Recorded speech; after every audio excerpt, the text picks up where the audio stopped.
नमस्कार दोस्तों, मैं हूं मनोज कौर गुप्ता। आप देख रहे हैं मेरे चैनल को जिसका नाम है रेगुलर क्लासेस फॉर अकाउंट। सामने दिख रही है आपको बुक मैनेजमेंट अकाउंटिंग की और केजी एप्लीकेशन की बुक दिख रही है समय, और कैश बजटिंग चैप्टर चल रहा है। आपने वीडियो देख ली हुई फर्स्ट वाली वीडियो जो सेकंड क्वेश्चन से स्टार्ट हुई थी।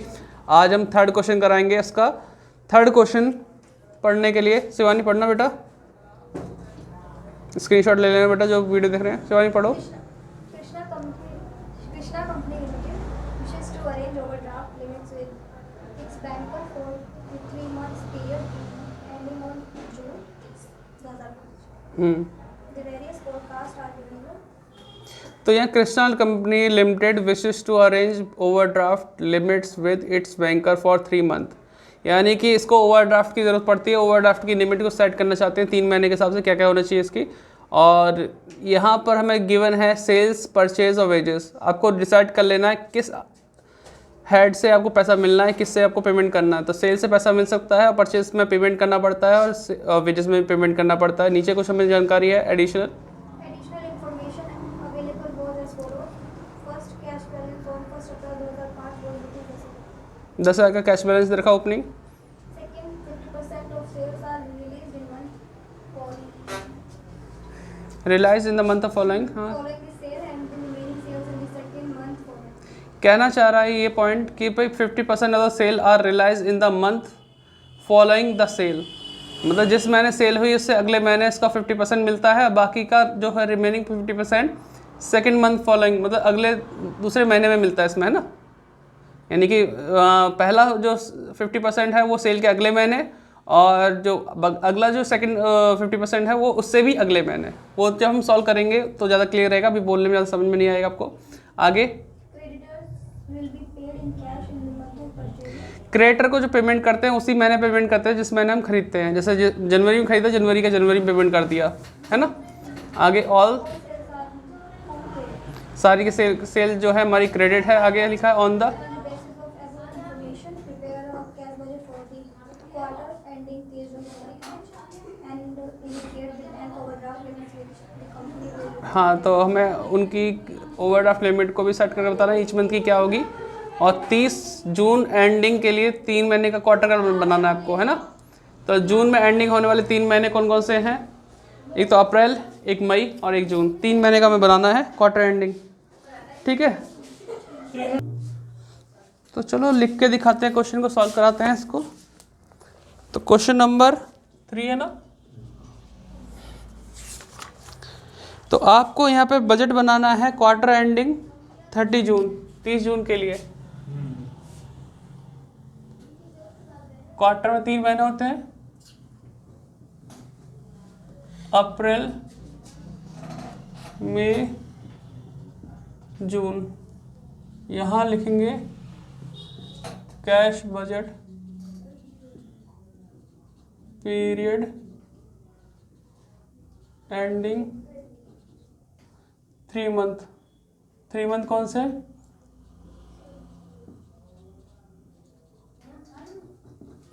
और ये कब हो रहा? 30 जून को, है ना। ठीक, यहाँ पर्टिकुलर। अब सबसे पहले हम देखेंगे ओपनिंग कैश बैलेंस कितना दे रखा है, 10,000। ओपनिंग बैलेंस 10,000 दे रखा है, लिख दिया मैं 10,000, कोई दिक्कत तो नहीं। इसके बाद हम यहाँ लिखते हैं ए पॉइंट, रिसिप्ट्स। और रिसिप्ट्स में हमारे पास है अमाउंट, एक ही आइटम है सेल, ठीक है। तो जिसे हमें पैसा मिलता हुआ है सेल्स, ठीक है। अब सेल्स के बारे में जानकारी है, उसे पहले सॉल्व करना पड़ेगा। सॉल्व करने के लिए वर्किंग नोट में हम इसका यूज़ करेंगे। तो यहाँ बनाते हैं वर्किंग नोट।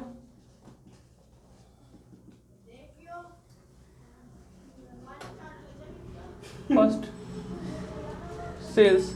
अभी जो हमें फिगर दे रखी है वो कब से दे रखी है? फरवरी 2003 से दे रखी ना, जून तक की सेल्स की। हाँ, तो सारी चीज़ उठा लो। फरवरी, जो भाई फरवरी में डालने तो इसको क्यों कैलकुलेट करेंगे हम? इसमें कैलकुलेट करेंगे जब हम भी डालेंगे। हाँ ऐसा होता है कि हमें लगता है कि नहीं आएगा उसमें, लेकिन हमें जो सीन बता रखा ना कि 50% सेल के अगले महीने मिलता है और 50% उससे भी अगले महीने मिलता है, तो उसके लिए हम सारी वैल्यू उठा के रखते हैं, तब जाके हमें अप्रैल मई जून का करेक्ट डाटा मालूम पड़ पाएगा जो हमें। अप्रैल का निकलेगा। हाँ तो फरवरी, ओके। मार्च थोड़ा दूर से है ना, अप्रैल, मई, जून, ये लिख दिया। सेल गिवन थी हमें 90,000 और फिर 96, फिर 54, फिर 87, फिर 63। इसमें कोई दिक्कत तो नहीं लिखने में? लिख दिया मैं नॉर्मल तरीके से। अब ये बोला गया सारी की सारी सेल क्रेडिट है, कोई इसमें कैश नहीं है, सारी उधार है, कोई बात नहीं। अब हमसे बोला गया था कि वो लाइन में पढ़ता हूँ, सेकंड पॉइंट जो बोला है 50% of the sale are realise in the month following the sale, है ना। तो सेल से अगले महीने आधा पैसा मिलता है। इधर देखो, इधर बोर्ड की तरफ, सेल जैसे हमारी इस महीने हुई है, इसका आधा पैसा कहाँ मिलेगा? Month following of the sale, मतलब सेल से अगले महीने आधा हिस्सा। तो इसका आधा हिस्सा कितना हुआ? 45। और बाकी का आधा उससे भी अगले महीने, तो 45 चलेगा। सेकेंड मंथ फॉलोइंग मतलब इससे यहाँ पे, हाँ 2 महीने बाद, तो कितना हुआ? 45,000। यही लिखा ना हिंदी में भी? वो लाइन हिंदी में वो पढ़ देना, क्या क्या लिखा था ज़रा, हिंदी में अलग स्वाद आएगा। बोलो, पूरा 50% वाला लाइन पढ़ दो। उधार बिक्री की 50% की वसूली 1 माह बाद तथा शेष 50% की वसूली 2 माह बाद। बस सिंपल सी बात है, 1 महीने बाद, 2 महीने बाद, या मंथ फॉलोइंग में अगर नया नया बंदा हो जो हिंदी से इंग्लिश में जा रहा है तो उससे थोड़ा दिक्कत हो जाएगी, इसलिए समझने वाली बातें हिंदी में पढ़वा दिया। तो जो सेल हुई उससे अगले महीने 1 महीने बाद आधा हिस्सा, उससे और अगले 2 महीने बाद जो होगा वो आधा हिस्सा होगा, कोई दिक्कत तो नहीं। अब इसकी बारी है तो इसका आधा, 2 महीने लिए वो फरवरी को मिलाकर है ना? हाँ मतलब इससे अगले 2 महीने, 1 2 यहाँ पे मिल गया। जनवरी फरवरी का देखो 1 महीने बाद मतलब फरवरी का मार्च में, 2 महीने बाद फरवरी का अप्रैल में। हाँ है ना भैया। और अगर ऐसे 3 मंथ्स फॉलोइंग होता तो फिर हम मई में चला जाता। अब इसको ले चले। अब देखो बेटा, मार्च वाले का आधा पैसा तो मुझे यहाँ मिलेगा, तो 96 का आधा कितना होता है? 48, ठीक है। बाकी का 48 मुझे यहाँ मिलेगा, है ना। सबका ऐसे ही करेंगे अब। ऐसे ही करेंगे। तो बात समझ में आ रही है कैसे ऐसे किया? इसका आधा यहाँ, बाकी आधा यहाँ, इसका आधा यहाँ, बाकी आधा यहाँ। लास्ट वाले का आधा कहाँ जाएगा? वो फ्यूचर में जाएगा, लेकिन अभी आप यहाँ तक पहुंचो पहले। इसका आधा यहाँ 27,000, बाकी का आधा यहाँ पे। इसका 87,000 का आधा कितना होता है? 43,500। देखो एक बार चेक करो, 87 का आधा यहाँ 43,500, बाकी का आधा अगले महीने में आएगा, लेकिन उसकी डिटेल तो है नहीं हमारे पास, तो हम यहीं पे पॉज कर देंगे। अब हमारे को चाहिए था डिटेल अप्रैल मई जून, हमने सारा कुछ डाटा लिया, लेकिन हमें मेन क्या है रिक्वायरमेंट? अप्रैल की, मई की, जून की। इन दोनों से पैसा मिला तो ये कितना होगा टोटल मिला के? 93,000। ये टोटल करके कितना हो जाएगा? 0 0 0 8 7 15 की 5 और 4 2 6 7, है ना। फिर ये होगा 500 तो पीछे से, और 7 3 10, 4 2 6 7। बताओ कोई दिक्कत? असली पैसा ये है, सेल तो वही थी, लेकिन उससे जब पैसा आधा आधा करके जो मिला ना, तो टोटल कलेक्शन इसमें इतना हुआ, इसमें इतना हुआ, इसमें इतना हुआ। तो हम यहाँ पे एक सेल जो लिखा ना, सेल ना लिख के इसको चेंज भी कर सकते हैं, कलेक्शन फ्रॉम डेटर के नाम से लिख सकते हैं, क्योंकि उधार वालों से जो मिलता है ना वो कलेक्शन फ्रॉम डेटर होता है, और कैश सेल का कैश सेल के नाम से आता है। तो फिलहाल सेल तो नाम था, लेकिन सेल के अंदर क्या आ सकता है? कलेक्शन, मैं दोनों ही नाम यूज कर लेता हूँ, कलेक्शन फ्रॉम डेटर, क्योंकि उधार बिक्री से जो पैसा होगा वो इसी नाम से लिखा जाएगा, डेटर्स। ठीक है, कितना पैसा था? 93,000, 75, 70,500। अभी तो ये सिर्फ हमने सेल को सॉल्व कर लिया।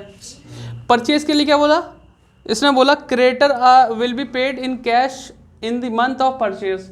जिस महीने हम परचेज करते हैं उसी समय उसकी पेमेंट कर देते हैं, तो परचेज की तो सेम टू सेम हो गया, तो फिर हमें ज़्यादा सोचना नहीं, उसके लिए ज़्यादा सोचना नहीं पड़ेगा। हाँ, तो यहाँ पे बी पॉइंट लिखते हैं पेमेंट। पेमेंट में आने वाले आइटम से 2 है ना, कौन से आ सकते हैं पेमेंट में? एक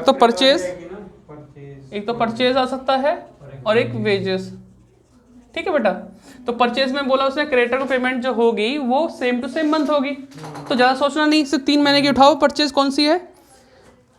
अप्रैल मई जून की 1,21,500 सेम मंथ खरीदा, सेम मंथ पेमेंट कर दिया। 5,500 नीचे पेज भी लिख दो भैया। नहीं इधर इधर कितना था? 1,23 और इधर कितने हैं? 1,34। इसमें कोई दिक्कत तो नहीं बेटा? अगर ऐसा बोलता आधा आधा ये करने को बोल देता तो ऐसे वर्किंग नोट बनाना पड़ता। परचेज के लिए बोल सकते हैं लोग आधे इसमें आधे अगले महीने दे रहे हैं, तो हमें सेम ऐसे बनाना पड़ता। कई बार बोलते हैं 1 महीने बाद दे रहे हैं, तो भी मैं बना के देखना पड़ता कि इसका अगले महीने जनवरी का अगले फरवरी में, फरवरी का मार्च, मार्च का अप्रैल में, ठीक है, चेक करने के लिए गलती ना हो जाए।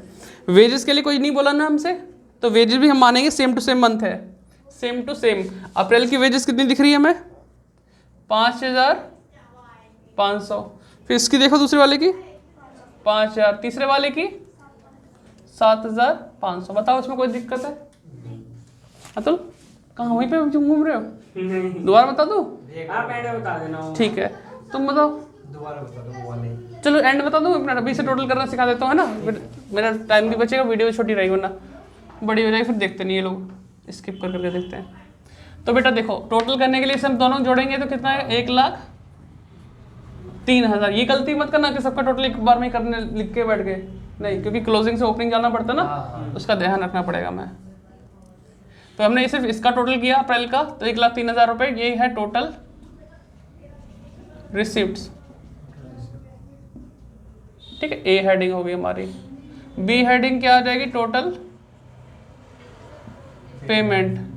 तो बेटा बताना कितना आएगा? 1,00,000। अब आप सोचो 1,03,000 रिसीव हुए, पेमेंट आप करो 1,27, कितना फालतू कर रहे हो? 24। हाँ, क्लोजिंग बैलेंस आ जाएगा आपका 24। ए माइनस बी करके आता है ना, तो इसमें से माइनस किया, माइनस का आएगा, तो ब्रैकेट में लिख दे, कोई दिक्कत तो नहीं। 24,000 है, नेगेटिव बैलेंस है। इसको हम ओपनिंग बैलेंस में ले आएंगे 24,000 नेगेटिव, तो इन दोनों को प्लस करेंगे तो प्लस नहीं होगा, माइनस होगा, क्योंकि ये प्लस की अमाउंट है, ये माइनस की अमाउंट है। हम प्लस तो करते हैं दोनों को, लेकिन जब हमारी दोनों प्लस में हो तभी तो प्लस करते हैं। एक संख्या माइनस की है तो प्लस ही वो माइनस हो जाएगा, इसमें से माइनस करो 51,000। तो ऐसा क्यों हुआ पता है? ये नेगेटिव बैलेंस था, हमारे पैसा सिर्फ कलेक्ट हुआ कितना? 1,03,000। पेमेंट कितनी करनी पड़ी? 1,27, मतलब हमारे 24,000 माइनस में चल रहे हैं, मतलब फालतू पेमेंट कर दी, पैसा है ही नहीं लेकिन नेगेटिव चल रहा है। तो उस नेगेटिव को यहाँ रखा तो पैसा कितना आया था? 75, उसमें से नेगेटिव एडजस्टमेंट हुई तो क्या बचा हमारे पास? सिर्फ 51,000। यहाँ पे कितना आ रहा है? 1,28 आ रहा है ना, तो 1,28 की पेमेंट हो गई और हमारे पास कैश कितना कलेक्ट हुआ? टोटल मिला के टोटल रिसीव कितनी है? 51,000। माइनस में यह भी आ रहा है, माइनस में आ रहा है 70, तो ये भी माइनस में चल रहा है मामला, है ना। तभी उसने जिक्र पहले कर दिया था कि ओवरड्राफ्ट की लिमिट बताओ, बैंक से हमें फालतू निकालना पड़े तो कितना निकालना पड़ेगा हर महीने के लिए। तो ये 77,000 आगे फॉरवर्ड हो जाएगा, 77,000 माइनस का आ गया। फिर इसमें प्लस माइनस देखो तो प्लस का कोई आंसर नहीं बचेगा, क्योंकि माइनस की अमाउंट ज़्यादा है तो माइनस का ही बचेगा। तो कितना बचेगा माइनस का? 6,500। आगे माइनस करेंगे उसमें प्लस। अब देखो यहाँ टोटल कितना बैठ रहा है? 1,41,500। आप हमेशा इसमें से माइनस करते हैं ना, प्लस करेंगे। अब देखो माइनस में क्या करके दिखाता हूँ। हाँ, इसमें से माइनस करते हो, ऐसे ही करते हो ना, इसमें से तुमने ऐसे माइनस किया लेकिन माइनस का आंसर आगे बात अलग है। लेकिन ये ऑलरेडी माइनस में है 6,500, और इसमें से क्या माइनस करना था? ये 141,500, तो minus minus plus, sign minus का ही आएगा, तो कितना आएगा? 148 तो नहीं आएगा? मैं पढ़ी थी मैंने भी तक। कितना आया बेटा? 148 आया, नहीं आया? देखो ठीक है, तो ये माइनस का आया, हाँ नेगेटिव में ही आएगा, ब्रैकेट में लिखा हमने, ठीक है। आपने कर दी क्लोजिंग बैलेंस, लेकिन आंसर नहीं मैच कर रहा होगा, देखो जरा चेक करो, क्योंकि अभी बच रहा है कुछ निकालना, है ना। नेगेटिव हमने कल वाला जो क्वेश्चन किया था वहाँ पे क्लोजिंग बैलेंस में हमने किया, हमारा आंसर मैच करके सब कुछ आ गया, लेकिन इस बार नहीं आया, क्योंकि ओवरड्राफ्ट रिक्वायरमेंट की कितनी थी हिसाब किताब वो देखना है। मैं ओवरड्राफ्ट रिक्वायरमेंट कैसे निकालते हैं वो देखो जरा। अब आपको तो बस चल गया कि यहाँ पे तीनों आंसर माइनस में है, मतलब हमारे पास घाटा ही घाटा चल रहा है कि खर्चा ज़्यादा हो रहा है और कमाई कम हो रही है, इस तरह से। तो बैंक से कितना फालतू निकालना पड़ेगा? ओवरड्राफ्ट तो समझते हो ना कि बैंक में डिपॉजिट अमाउंट से ज़्यादा पैसे निकालने को ओवरड्राफ्ट कहते हैं। ओवरड्राफ्ट रिक्वायर्ड, भाई पहले महीने तो तुम्हें 24,000 चाहिए क्योंकि 24,000 का हिसाब किताब नेगेटिव चल रहा है। दूसरे महीने कितना चाहिए 77, लेकिन इसके अंदर तो ये भी घूम फिर के उसमें जुड़ रहा है, ये वाला अमाउंट भी तो घूम फिर के इसमें ही जुड़ रही है ना। तो इसमें से माइनस कर दो तो कितना आएगा नेट ओवरड्राफ्ट रिक्वायर्ड करना 50, तो मुझे यहाँ पे 53 चाहिए। ये वाला पैसा घूम फिर के इसमें आया है ना, तो इसमें से माइनस कर दो तो कितना आएगा 71। अब आंसर चेक करो कि हमें हर महीने का कितना आएगा। देखो डार्क भी चल रहा है, अब वो थोड़ा कॉन्फिडेंस आ गया ना उसमें। नोट डाउन कर लो। आसान था। हाँ तो चलो इसे भी समझा देते हैं। ये वाला चीज़ कैसे हुआ, ये चीज़ समझ आ गई। ओवरड्राफ्ट का माइनस सब सारे माइनस में है, तो भाई अपना जो चीज़ में इंक्लूड हुई जाके उसे माइनस करके अलग देखना, तब जाके पता चलेगा आपको। ठीक है, अब बात है सेल्स पे कैसे हुआ। सेल्स पहले हमने सेल्स ली थी हर एक महीने की, फिर हमने पढ़ा कि पॉइंट क्या बोला गया है। हिंदी में बिल्कुल शब्द लिखा है कि भाई सेल का आधा पैसा अगले महीने 1 महीने बाद और बाकी आधा पैसा 2 महीने बाद। तो इसका आधा पैसा 1 महीने बाद यहाँ पे आएगा, यानी फरवरी का 1 महीने बाद मतलब मार्च में, और 2 महीने बाद मतलब अप्रैल में। ठीक है, ठीक। तो इसका आधा पैसा यहाँ 1 महीने बाद, बाकी आधा पैसा उससे अगले महीने। फिर इसका आधा पैसा यहाँ, उससे बाकी आधा पैसा उससे अगले महीने। ठीक है, इसका आधा पैसा यहाँ और बाकी आधे के लिए हमें जगह नहीं मिली, तो फ्यूचर में चला गया, हमने लिखा ही नहीं उसे, क्योंकि हमारे पास सिर्फ जून तक का हिसाब किताब था। तो जो जो डिटेल थी अप्रैल मई जून की वो टोटल करी यहाँ से लेके इन दोनों को, और फिर अमाउंट आ गई, उसको हमने वहाँ पे दिखा दिया। ठीक है,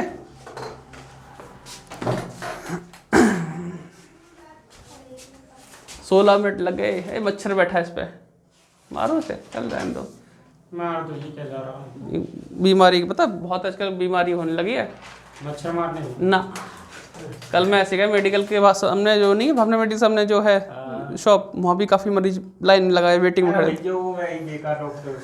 बेकार होना, लेकिन आजकल बीमारी फिर बढ़ रही है, सर्दी जुकाम वगैरह। ध्यान रखो बेटा, है ना। आप क्वेश्चन नोट कर लेना। Bye bye, tata, next video मिलेंगे। श्रुति तुम भी कर लेना अगर वीडियो देख रही तो।